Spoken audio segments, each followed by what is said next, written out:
이 시간 우리에게 주신 하나님의 말씀은 마태복음 20장 1절부터 16절까지입니다. 제가 공독합니다. 천국은 마치 분꾼을 얻어 포도원에 들여보내려고 이른 아침에 나간 집주인과 같으니 그가 하루 한 데나리온씩 분꾼들과 약속하여 포도원에 들여보내고 제3시에 나가보니 장터에 놀고 서 있는 사람들이 또 있는지라 그들에게도 이르되 너희도 포도원에 들어가라. 내가 너희에게 상당하게 주리라니 그들이 가고 제6시와 제9시에 또 나가 그와 같이 하고 제11시에도 나가보니 서 있는 사람들이 또 있는지라 이르되 너희는 어찌하여 종일토록 놀고 여기 서 있느냐. 이르되 우리를 품꾼으로 서는 이가 없음이니이다. 이르되 너희도 포도원에 들어가라 하니라. 저물매 포도원 주인이 청지기에게 이르되 품꾼들을 불러 나중 자로부터 시작하여 먼저 온 자까지 싹을 주라 하니 제11시에 온 자들이 와서 한 데나리온씩을 받거늘 먼저 온 자들이 와서 더 받을 줄 알았더니 그들도 한 데나리온씩 받은지라. 받은 후 집진을 원망하여 이르되 나중 온 이 사람들은 한 시간밖에 일하지 아니하였거늘 그들을 종일 수고하여 더 일을 견딘 우리와 같게 하였나이다. 주인이 그 중의 한 사람에게 대답하여 이르되 친구여 내가 내게 잘못한 것이 없노라. 내가 나와 한 데나리온의 약속을 하지 아니하였느냐. 내 것이나 가지고 가라. 나중은 이 사람에게 너와 같이 주는 것이 내 뜻이니라. 내 것을 가지고 내 뜻대로 할 것이 아니냐. 내가 선함으로 내가 가지고 오느냐. 이와 같이 나중된 자로서 먼저 되고 먼저 된 자로서 나중되리라. 아멘. 유대교의 율법은 일꾼들에게 당일에 일당을 지급해야 한다고 규정하고 있습니다. 왜냐하면 그들의 품삯은 하루 끼니를 해결하기에 빠듯한 경우가 많았기 때문입니다. 저녁에 하루에 품삯을 주는 것은 레위기 19장 13절과 신명기 24장 15절에 따른 유대 사회의 관습이었습니다. 그리고 이 시간은 오후 6시 전이었습니다. 한편 상징적으로 이 시간은 종말의 때를 가르치고 있다. 여기서 우리가 또다시 생각해 봐야 될 것이 있습니다. 하루 일당이 그들이 생계를 빠듯하게 해결할 수 있는 것이라고 한다면 과연 처음 온 자들과 나중 온 자들이 같이 싹을 받았느냐.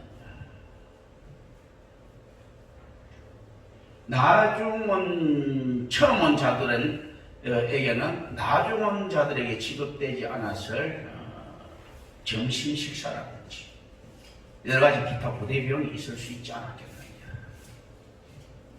어차피 이들이 하루 먹고 하루 사는 인생들이라면 물론 가족들의 생계도 책임져야 된다는 책임감을 가지고 있지만 그렇게 부당한 것만은 아니다. 그들이 내어놓은 것이라고선 자기가 할 수 있는 노동력이었는데 자기가 할 수 있는 것을 가지고 움직여서 자기가 구할 수 없는 일당을 받았을 때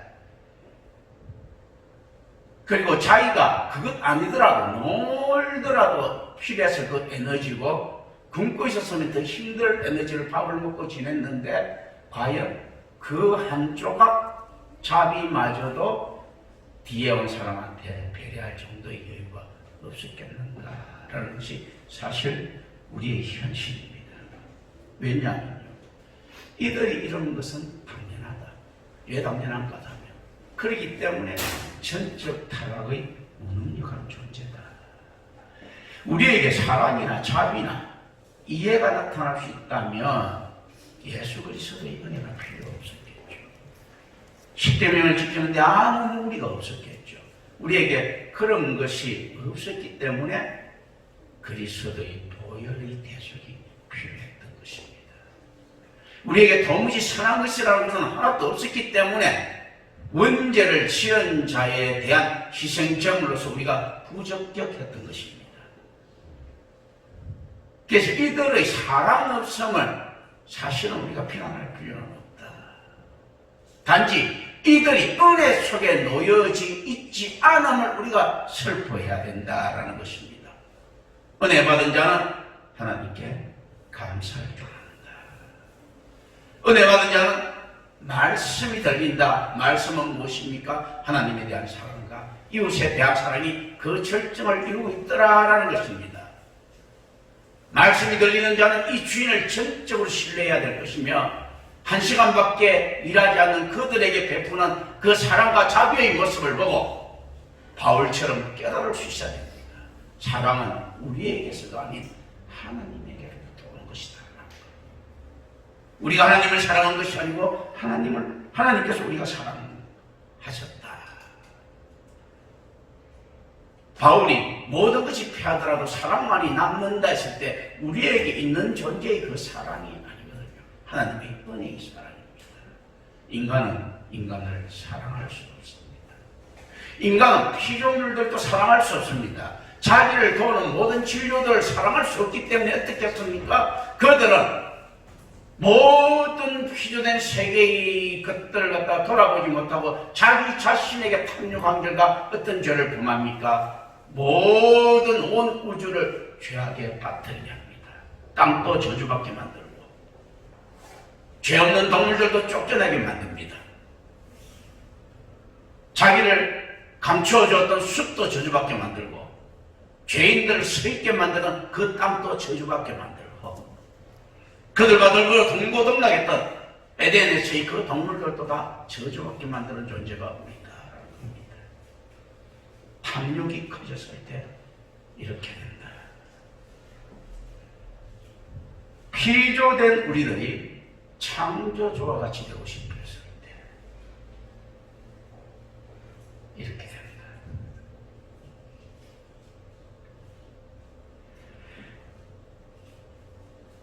바빙크는 이렇게 이야기합니다. 헤르만 바빙크라는 신학자가 있는데요. 모든 신학적 교리들이 확증되는 기초 원리는 이것이다. 하나님이 말씀하셨다.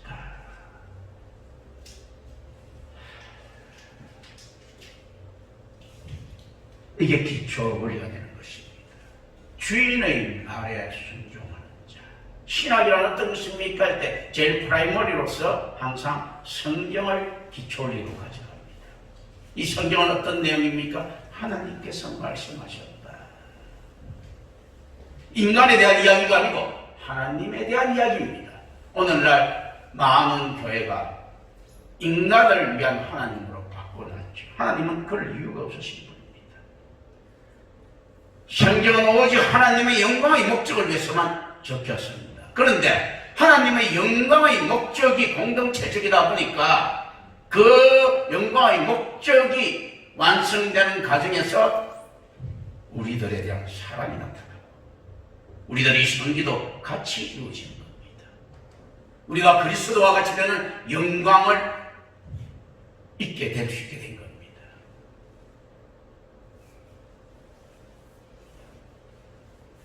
모든 예배와 모든 의식은 그리스도의 영광만을 위한 것이다.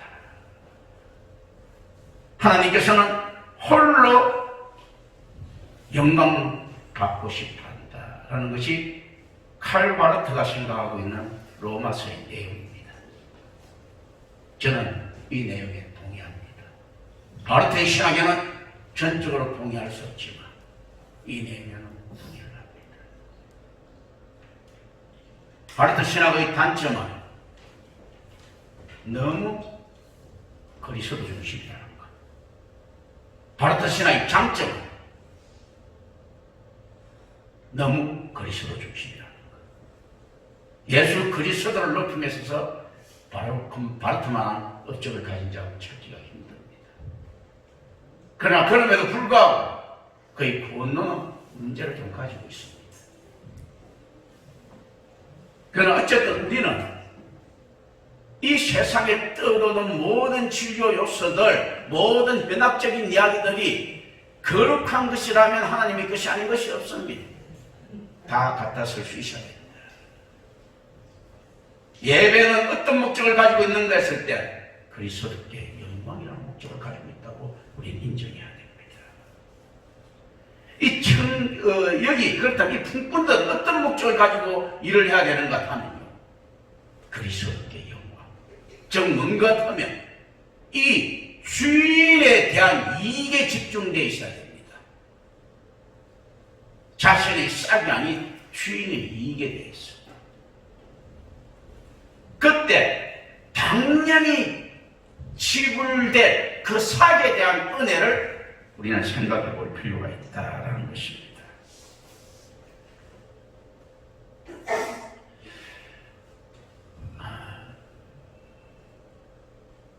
몇몇 분이 전명기 목사님을 비롯한 이제 또 다른 이제 몇몇 분들이 저한테 바빙크 신학에 대해서 좀 바빙크의 개혁 교육학에 대해서 좀 이제 신학적 강의를 좀 해서 유튜브에 좀 올려줬으면 좋겠다라는 제안을 제가 오래전부터 사실 받았습니다. 왜냐하면 그게 그렇게 어려운 내용이 아닌데 다들 너무 어려워하고 있는 부분들은 분명히 있습니다. 물론 그가 19세기 말의 신학자고 그 시대 정신과 지금 시대 정신이 좀 다른 부분들이 있지만 그가 견지하고 있는 신학적 발전상은 사실 개혁신학 노선을 그대로 따라가고 있는 것이고 거기에서 19세기까지는 가장 최상의 것으로 높여놨습니다. 오늘날에는 더 높여놔야 될 의무가 우리한테 있죠. 그는 켈빈을 통해서 어거스틴을 통해서 배웠고 바울을 통해서 많이 배웠고 그리고 하나님의 영광의 신학을 부인해 주셨습니다.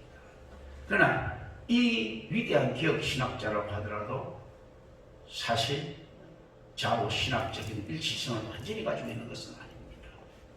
여전히 바빙크가 생각하고 있는 종말론과 제가 생각하고 있는 종말론은 차이가 있습니다.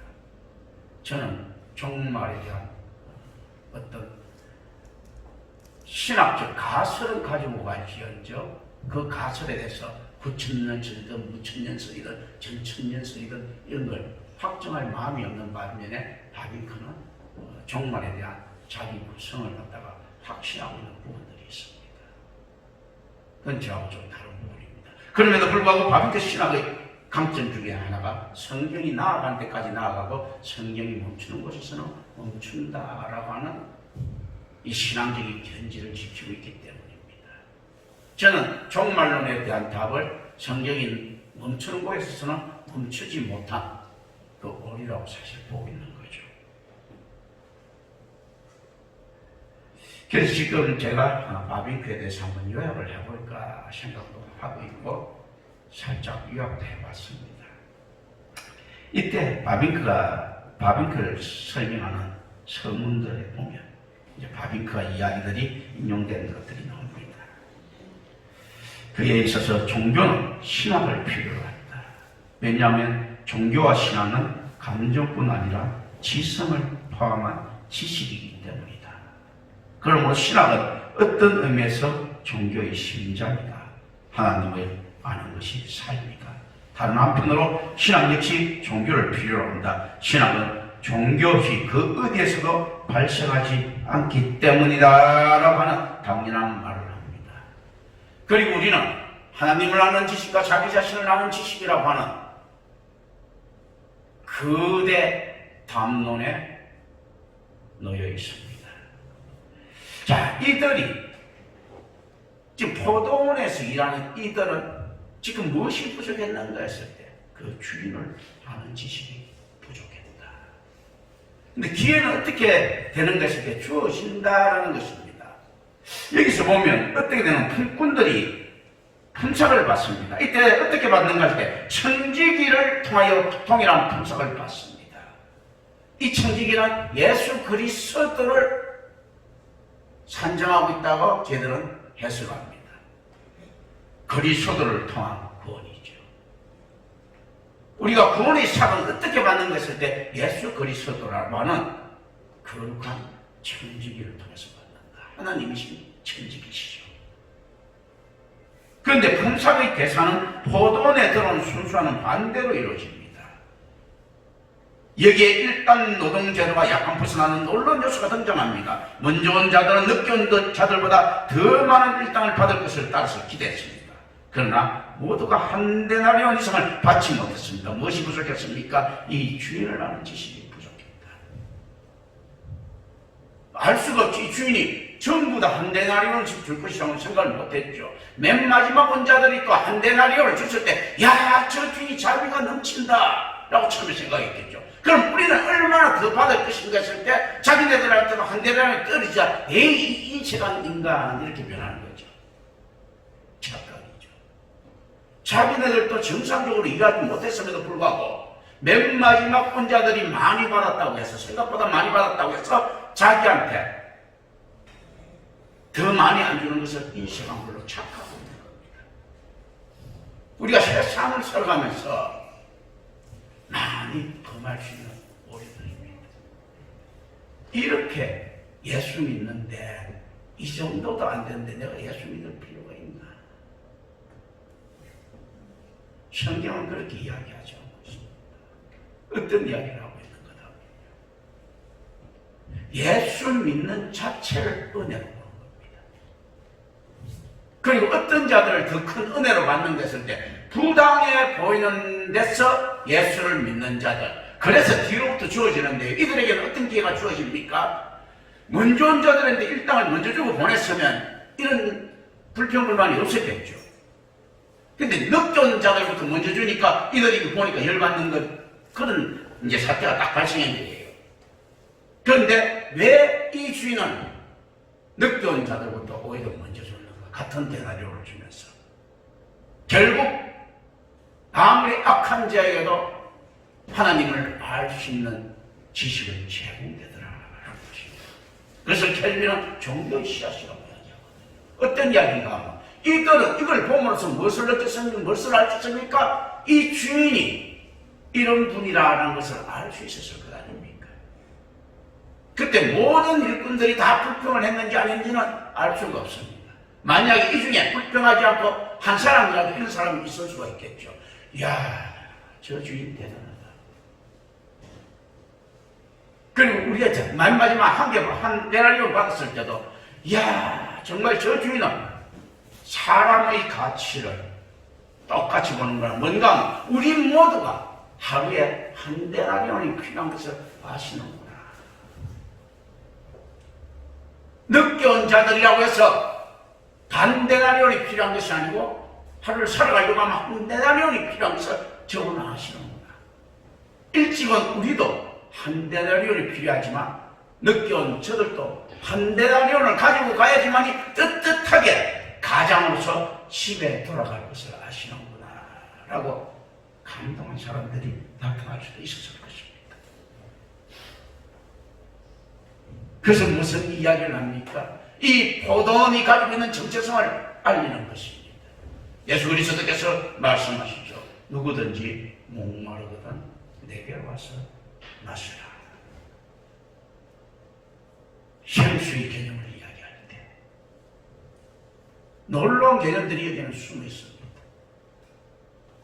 만몬이나 다른 개념 같으면요 더 많이 넣을 수도 있겠지만 물은요 목마른 자들이라 해도 100리터씩 못 마십니다. 딱 자기가 마실 분량만 마십니다. 누구든지 목마르거든 내게로 와서 마시라 했을 때 야, 물 100톤을 내가 먹어야지 이렇게 생각한 사람은 없었을 것입니다. 야, 내가 드디어 몇 모금의 물을 먹을 수 있겠구나. 목마른 자들이 그것이면 충분하죠. 더 이상 먹을 수도 없고 이런 것들을 느낄 수 있도록 이 포도원이 열려있는 날, 물론 추수 때가 산정되어 있지만 이 추수 때는 종말이 뜨기 때문에 어떤 것들입니까? 오늘 먹는 그 음식이 그 돈이 오늘 이 세상에 받는 마지막 돈이에요. 이럴 때도 탐욕을 부리는 그 쓰잘데없는 인간 군상들의 모습들이 툭 숨어있는 겁니다. 마지막 일당 한 데나리온이면 누구든지 충분하지 않습니까? 이건희 회장이 죽고 가든 카네기가 죽고 가든 빌 게이츠가 죽고 가든 누가 죽고 가든 간에 맨 마지막에 먹는 한 숟갈이 밥이면 충분하지 않습니까? 이승에서 먹는 마지막 밥이라면.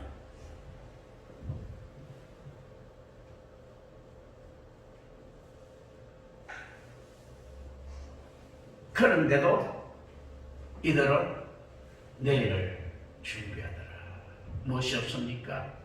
종말에 대한 믿음이 없는 거죠. 평생 영원히 살 것처럼 살아가는 인생을 살아가고 있는 거죠. 누구와 닮아 있습니까? 마귀죠. 마귀가 오면 굉장히 오래 사는 거죠. 그러다 보니까 영원히 살 것처럼 살아가는데, 야, 마귀는 그렇게 오래 살았으니까 그렇지 우리는 뭐 100년밖에 못 사는데 하는데, 마귀가 느끼는 감정은 우리 100년보다도 더 짧은 인생일 수 있습니다.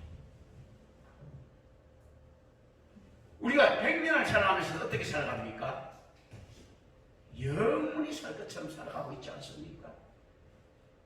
마귀의 습성과 닮아있죠.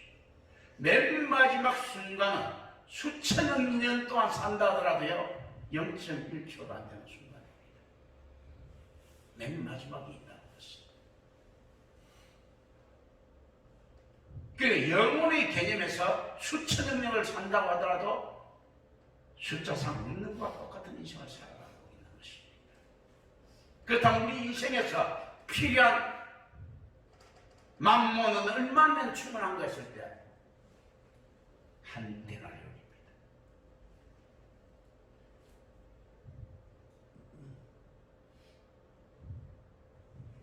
히브리어 중에 요음이라는 단어가 있어요. 하루 할 때 하나님께서 또 하루가 지났는데 이 요음이라는 단어에 대해서 의견이 분분합니다. 이 하루가 말이야 도대체 어느 정도 기간을 이야기하는 것인가? 일주일 동안 천지를 창조하실 때 어느 정도 기간을 이야기하는 것일까 할 때 요음은 순식간이 지나는 시간을 이야기할 수도 있고요. 몇백억 년도 요음을 이야기할 수 있습니다. 요음, 영혼의 시간 중에도 요음은 그렇죠. 지구의 시간에서는 이오타라는 숫자가 있어요. 아주 가장 작은 숫자를 나타냅니다. 이오타. 가장 작은 숫자, 아주 작은 것. 율법의 1.1획도 할 때 이오타 이야기해요. 1.1획도 없어지지 않는 1점 할 때. 이 1점도 없어지지 않은 게 우주에 봤을 때 지구는 보이지 않는 점이죠. 무한한 공간으로 봤을 때 점입니다. 아주 가장 작은 요음이라도 가장 작은 점이라도 그렇기 때문에 우리에게는 사수할 수는 없습니다. 사수할 수는 없는데 우리에게 귀한 게 있습니까? 가장 큰 요음이라도 점밖에 되지 않습니다. 한 데나리온이 됐든 만 달란트가 됐든 실질적으로 이 비유는요 똑같습니다. 우리에게 있어서 크기가 달라 보일지 몰라도 무게가 달라 보일지 몰라도 가치가 달라 보일지 몰라도 하나님에게 있어서 만 달란트나 한 데나리온이나요 똑같이 용서해 줄 수 있는 금액이고 지불해 줄 수 있는 금액입니다. 만 달란트 빚진 자가 순식간에 용서받지 않습니까? 만 달란트 빚진 자가 순식간에 용서받은 거와 한 시간밖에 일하지 않는 자가 한 데나리온 받은 거하고 차이가 있는 것 같습니까? 하나님 입장에서는 차이가 없습니다. 똑같은 자비입니다. 우리 인생 살아가는 것이 만나처럼 한 끼니 때문에 한 끼. 그 이야기를 하고 있는 겁니다.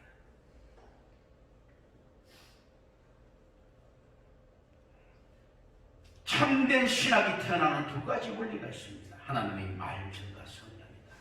이거 물론 이것도 다빈크가 이야기했지만 우리도 같이 동의하는 부분들이에요. 사실 참된 하나님의 말씀과 성령이다. 참된 신학이 태어나려고 하나 하나님의 말씀과 성령이다 라고 이야기합니다. 그리고 진리는 존재한다. 이 진리는 인간이 아닌 하나님으로부터 나오며 마지막으로 이 진리는 인간이 알든 모르든 존재한다는 믿음이다. 그러므로 인간 정신의 자율성과 이상한 진리의 원천이 될 수 없다라고 바비크는 이야기를 합니다. 뭐 바비크 여러분 인용이 많네요. 내가 이제 바비크 준비 좀 해보려니까 서문 쭉 이렇게 보고 하니까요. 이제 자 그랬는데 실제 그렇습니다. 하나님께서 내 것을 가지고 가라. 내가 이렇게 한 것이 뭐가 잘못됐느냐 했을 때 이거 진리. 이럴 수 있습니까? 했던 인간 이성의 자율성은요 진리가 될 수 없습니다. 집주인이 실천했던 1시간밖에 일 안 한 자에게 한 데나리온 주는 것은요, 진리예요. 왜냐하면 안에서 실천성을 가지고 있으니까.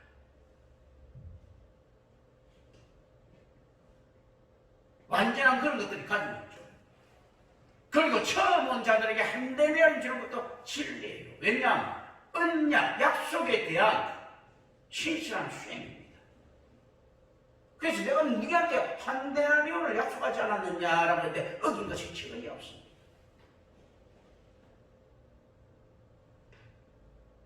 그런데 묘하게 역설적으로요, 2데나리온을 주어리면요, 약속을 어긴 거죠.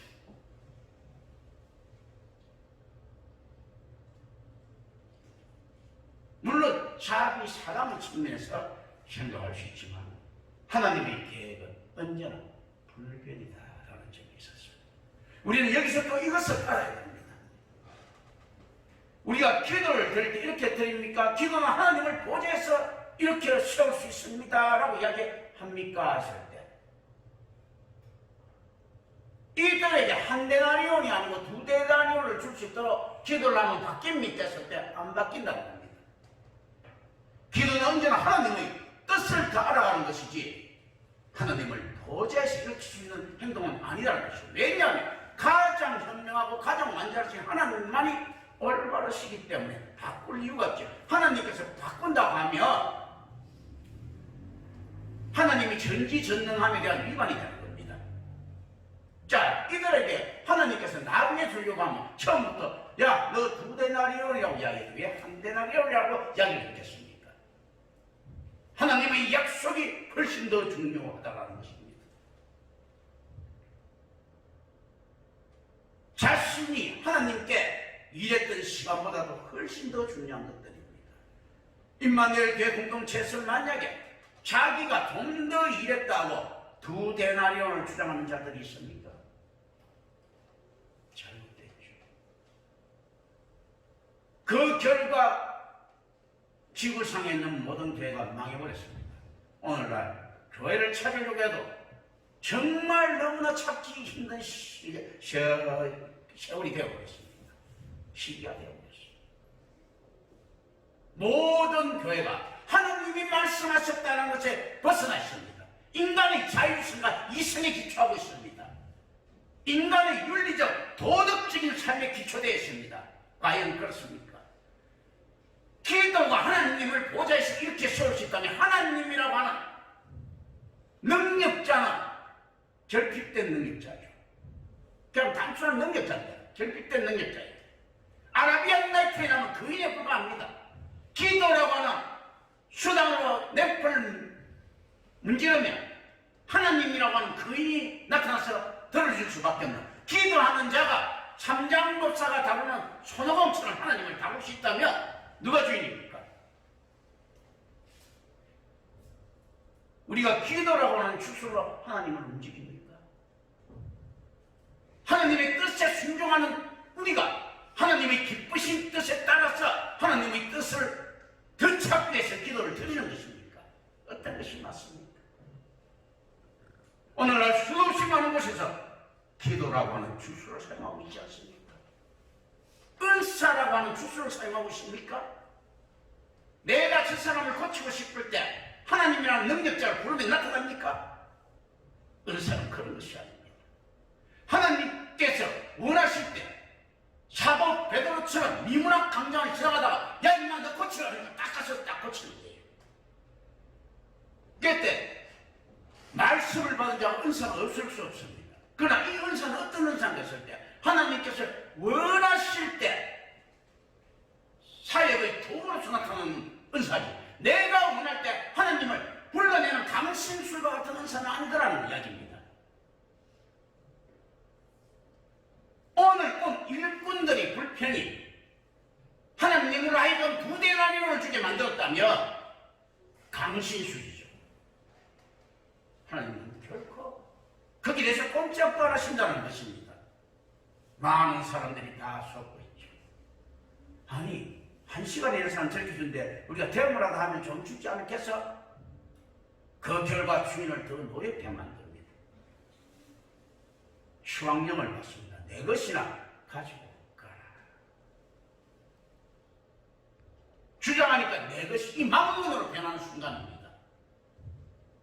감사합니다 이렇게 했을 때 어떻습니까? 주인이 나오는 사랑의 정표를 가지고 가는 것이지만, 자비의 정표요, 같이 한 가족, 잠시나마 같이 있었던 공동체로서의 한 가족, 정말로 주인이 원하는 포도의 수확을 위해서 일하고 있었던 공동체로서의 한 사람을 나눴던 그 가족으로서 충만해서 갈 수 있겠지만, 내 것이나 가지고 가라 했을 때는 어떻습니까? 기계적인 것으로 변해서 만mon으로 변하는 순간입니다. 오늘날 교회 안에서 많은 사람들이 포도원 사꾼들, 군꾼들이처럼 일을 하고 있습니까? 그때 한 데나리온의 삶의 가치를 모르는 자들에게 내 것이나 가지고 가라 소리를 듣겠습니까?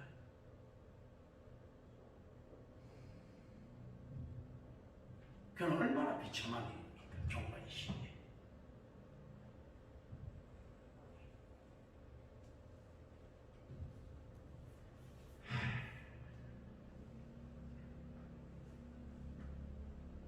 윤리라는 것은 언제나 철학적 하입니다.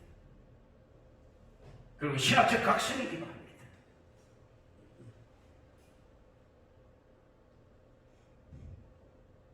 유대인 사상가 스피노자의 최대 역작대 에티카죠. 윤리. 그래서 윤리라는 것은 철학의 절정이죠.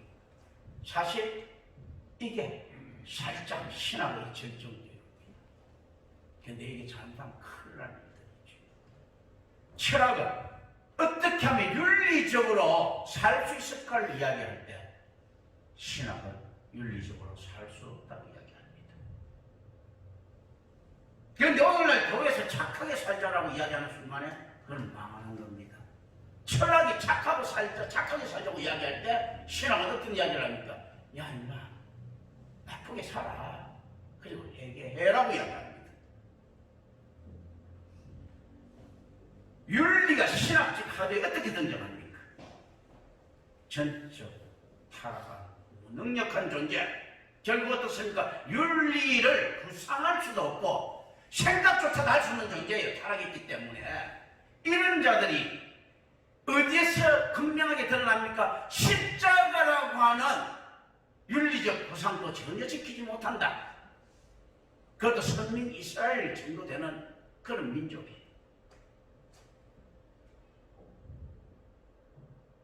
따라서 타락한 인류에게 윤리란 공허한 거짓말입니다.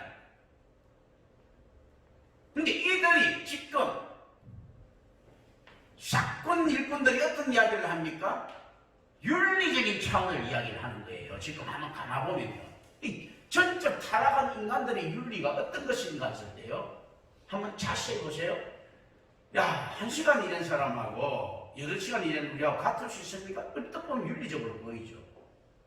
그런데 일당이 하루 종일 12시간 일해야지, 12시간 일해야지 한 데나리온을 주는데 9시간 일한 사람한테 한 데나리온을 주는 걸 가지고 비도덕적입니다 라고 이야기하는 이런 사가지 없는 이야기를 하고 있는 겁니다.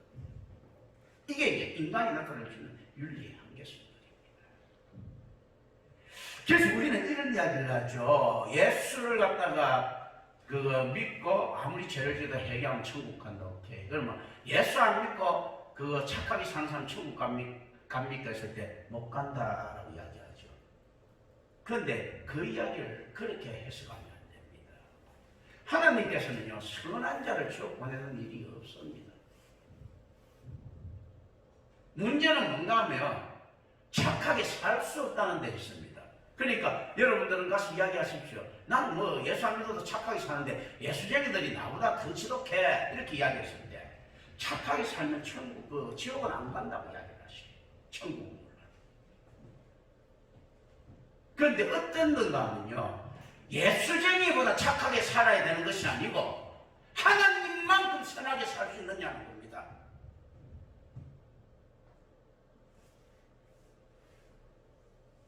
절대적인 입장에서 하나님만큼 선할 수 있느냐는 거지, 내가 A에 비해서 착하게 상대평가가 아니라는 거죠. 절대 평가기 때문에 착하게 살 수 없다는 겁니다. 십계명도 하나도 못 지켰는데 뭘 착하게 살아요? 기본적인 것도 못 지키는데 안 된다는 거예요. 그래서 십계명의 숨은 뜻을 내 다른 뜻으로 설명을 해드렸지만 또 하나 그 안에 있는 내용 그대로 있더라도 지키지 못한다는 것은 무엇입니까? 십계명에 있는 죄 다 범죄하고 추악할 정도로 그걸 다 지키는 인간들이 지금 어디에 모여 있습니까? 나부터 시작해서 여기 모여 있는 게 예수가 필요하니까 좀 더 솔직하게 앉아 있는 겁니다. 지킨다고 개떡 같은 소리 하는 인간들이 어디 있습니까? 유대인 아직까지 승리사상이 젖어 있는 놈들 그놈들이죠. 그리스도 교도는 어떤 겁니까? 아이고 그거 못 지킵니다. 나 죄지을 납니다. 그 예수 보혈로 구원 얻으랍니다 하는 게 우리예요. 그래서 예수쟁이들이 더하더라 더 진짜 완전히 더 죄 많이 짓고 더 나쁘더라 했을 때요. 그래서 예수가 필요해서 왔다.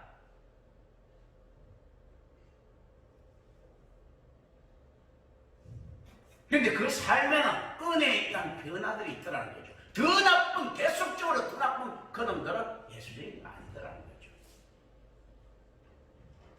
왜 그러는가 하면 만문을 버리고 탐욕에서 벗어나는 순간에 인간의 목적은 변합니다. 내 이웃이 보이기 시작하고 내 이웃이 귀해지기 시작하는 그 순간부터요. 인간의 가치가 변합니다. 은혜 받지 않는 자들은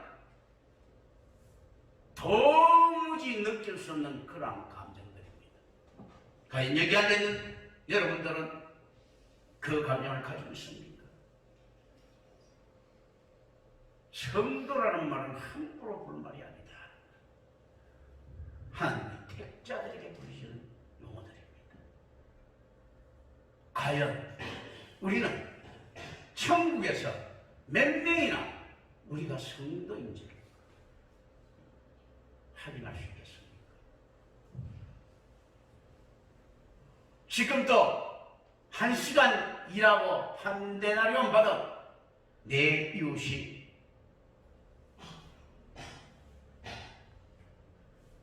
질투의 대상이 됩니까?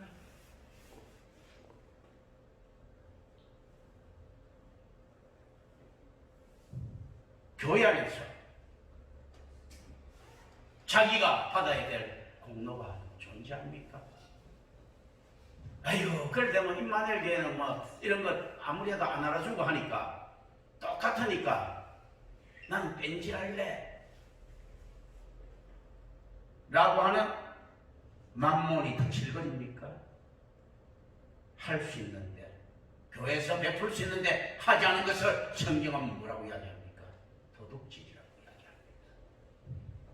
하나님이 준 은사, 하나님이 준 재물, 하나님이 준 육체를 지 것인 줄 알고 자기 것처럼 살고 남의 물건을 훔쳐서 도둑이 아니고 하나님에게 준 은혜로운 축복을 지 것인 양 알고 자기한테만 쓰는 자들을 도둑이라고 이야기합니다.